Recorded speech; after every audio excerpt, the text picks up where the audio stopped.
Introduction to American History. The history of the United States spans over 200 years and represents an ongoing experiment in democracy. Throughout this period, the nation has grappled with various key issues that persist to this day, including the balance between big government and small government, individual rights versus group rights, unfettered capitalism versus regulated commerce and labor, and engagement with the world versus isolationism. American democracy has faced high expectations, and at times it has fallen short of meeting them. However, the country's growth and prosperity have been achieved through a continuous process of adaptation and compromise. Early America. During the most recent ice age, about 35,000 years ago, vast ice sheets locked up much of the world's water, creating a land bridge between Asia and North America. By 12,000 years ago, humans migrated from Asia to North America through this land bridge, settling in what would become the United States.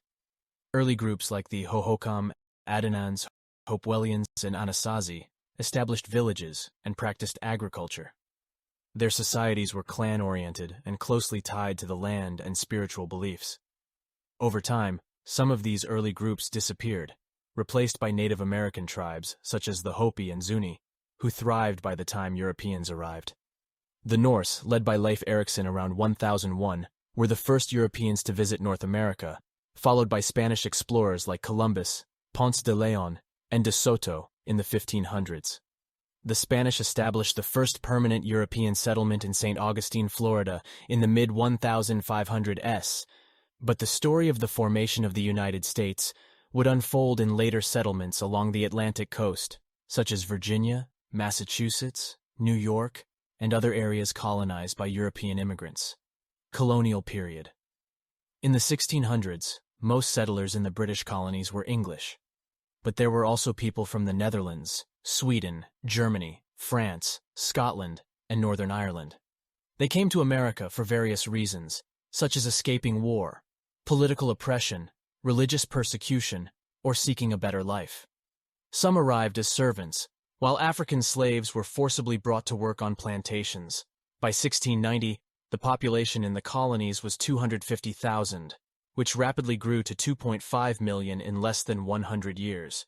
The colonies developed into 13 distinct regions, with notable differences among the three main groupings: New England, the Middle Colonies, and the Southern Colonies.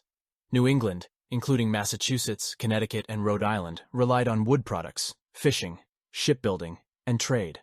The Middle Colonies, like New York and Pennsylvania, had a milder climate, diverse terrain, and developed both industry and agriculture. The Southern Colonies, like Virginia, Georgia, and the Carolinas, had fertile land, a long growing season, and primarily focused on agriculture, often utilizing African slave labor. The relationship between settlers and Native Americans was mixed, with some cooperation in trade, but also conflicts that led to the displacement of many native tribes. Settlement of the colonies was sponsored by private groups, not the British government. Over time, participatory government systems based on British legal traditions were established. Political turmoil in Britain, particularly the Glorious Revolution of 1688 to 89, led to greater freedoms and limits on the monarchy, which also benefited the American colonies. This resulted in colonial assemblies gaining more power and autonomy, leading to a growing divergence between American and British interests. Eventually, these disputes and principles formed the foundation for the unwritten constitution of the colonies, initially seeking self-government within the British Commonwealth, but later paving the way for the call for independence. Road to Independence.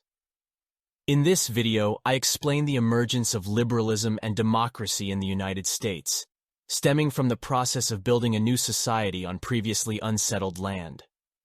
The American colonies, matured during the 1700s, grew in population, economy, and culture, experiencing self-government. However, it wasn't until 170 years after the founding of the first permanent settlement that the United States as a nation came into being.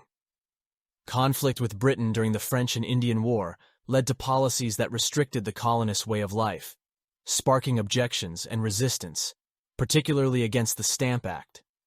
This resistance was organized by local political leaders who sought to defeat oppressive acts of Parliament.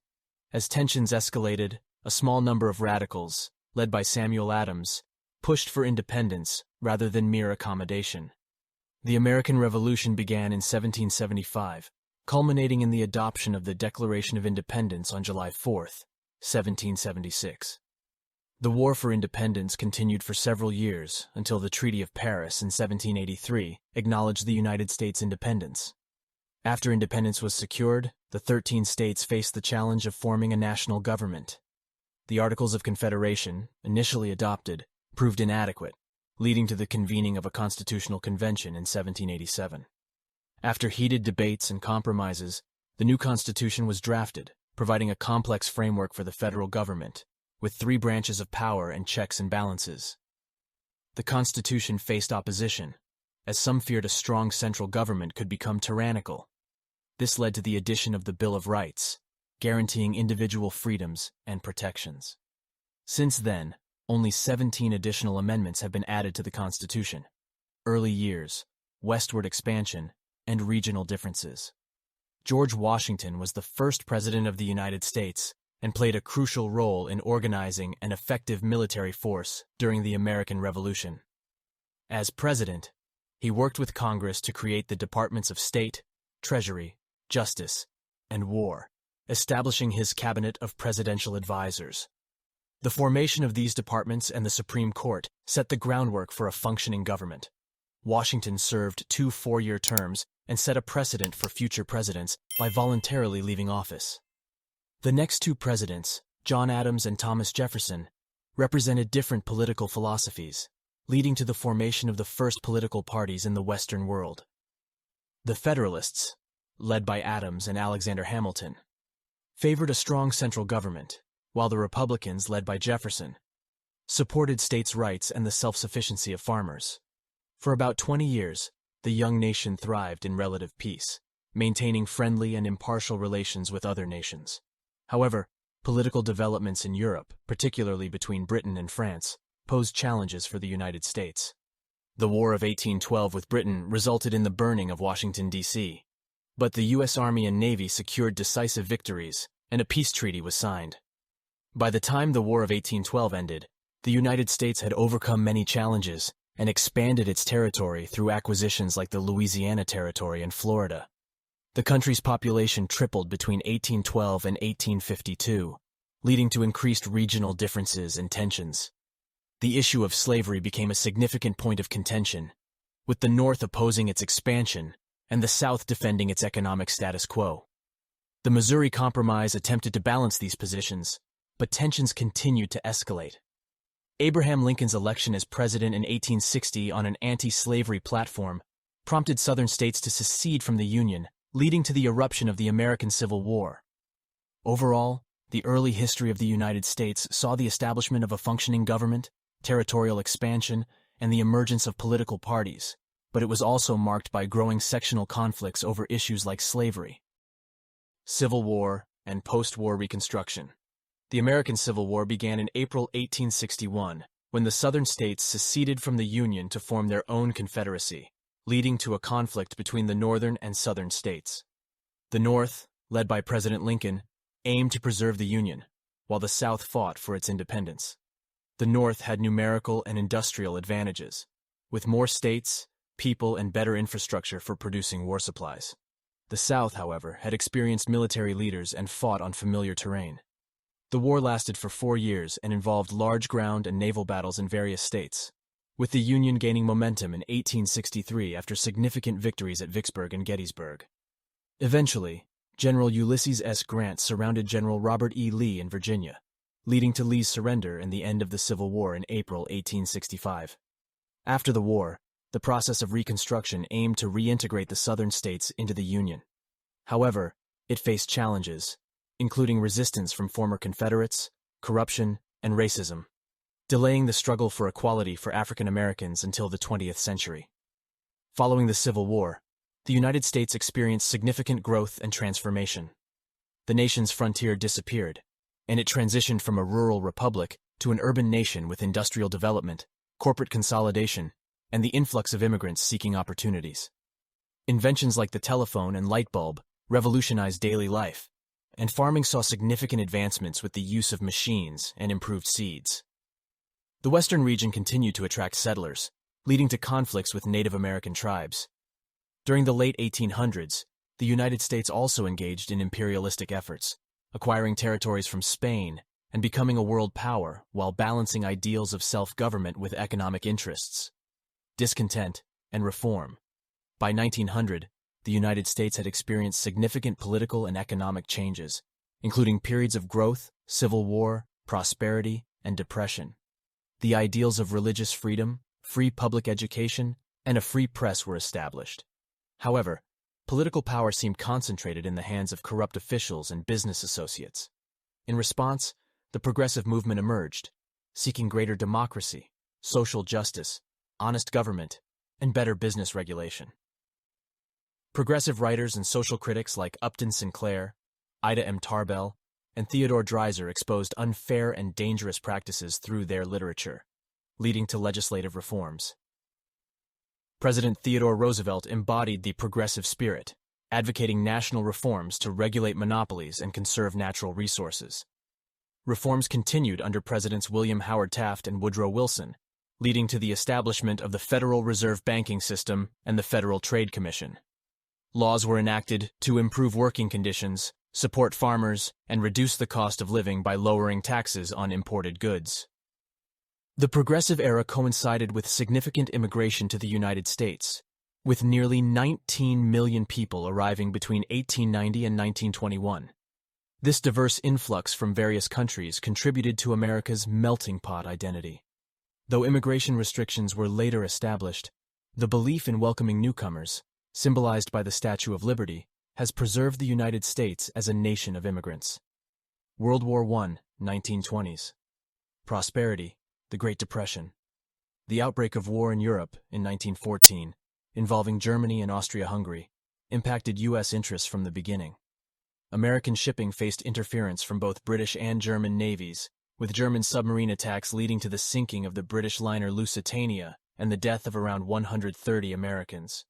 President Woodrow Wilson demanded an end to the attacks, but they resumed in 1917, leading the United States to declare war.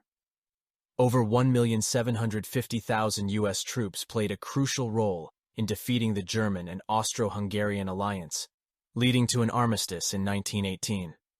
President Wilson pursued a 14-point plan for lasting peace, including free trade, reduced armaments, self-rule for European nationalities, and the formation of a League of Nations.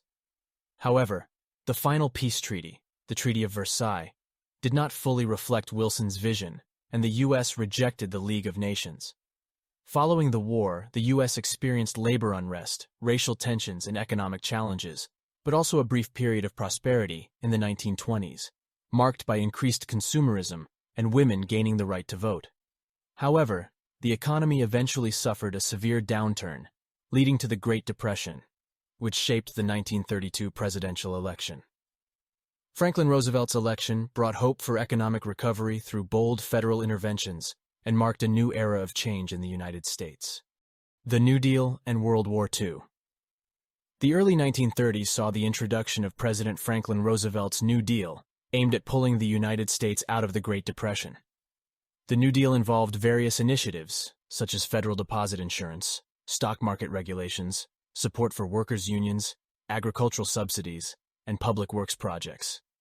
Despite the government's increased involvement, it did not fully restore prosperity.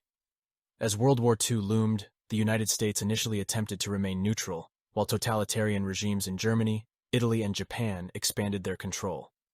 However, after Japan attacked Pearl Harbor in 1941, the U.S. declared war and joined the conflict. American industry and agriculture were mobilized for the war effort, with significant contributions from women in the workforce. The war was fought on multiple fronts. In Europe, the Allies focused on breaking German-Italian control and liberating major cities. The war in Europe claimed millions of lives, including those lost in the Holocaust. In Asia, the Pacific Theater involved naval battles and island assaults against Japan. The war finally ended in August 1945, when the U.S. dropped atomic bombs on Hiroshima and Nagasaki, prompting Japan's surrender. The realization of the destructive power of nuclear weapons came later, marking the conclusion of World War II. The Cold War, Korean conflict, and Vietnam. In the years following World War II, the United States played a significant role in global affairs, particularly in the realm of international relations. It exerted influence through its involvement in the newly formed United Nations and North Atlantic Treaty Organization, NATO. The primary focus during this period was on the Cold War, which emerged from ideological differences between the United States and the Soviet Union, centered around governance and economic systems that best promoted liberty, equality, and prosperity. Post-war, the United States aimed to foster stability for peaceful reconstruction, advocating democracy and open trade. It allocated substantial financial aid, around $17,000 million, through the Marshall Plan, to rebuild Western Europe. Meanwhile, the Soviet Union sought to secure its borders and used military force to establish communist regimes in Central and Eastern Europe. The United States adopted a policy of containing Soviet expansionism, insisting on a full Soviet withdrawal from Iran, supporting Turkey against Soviet control attempts, and providing economic and military assistance to Greece during its communist insurgency. The United States also led a massive airlift effort to supply Berlin when it was blockaded by the Soviet Union. Despite American efforts, they were unable to prevent the rise of communist forces in China, with Mao Zedong's communist forces eventually taking control in 1949.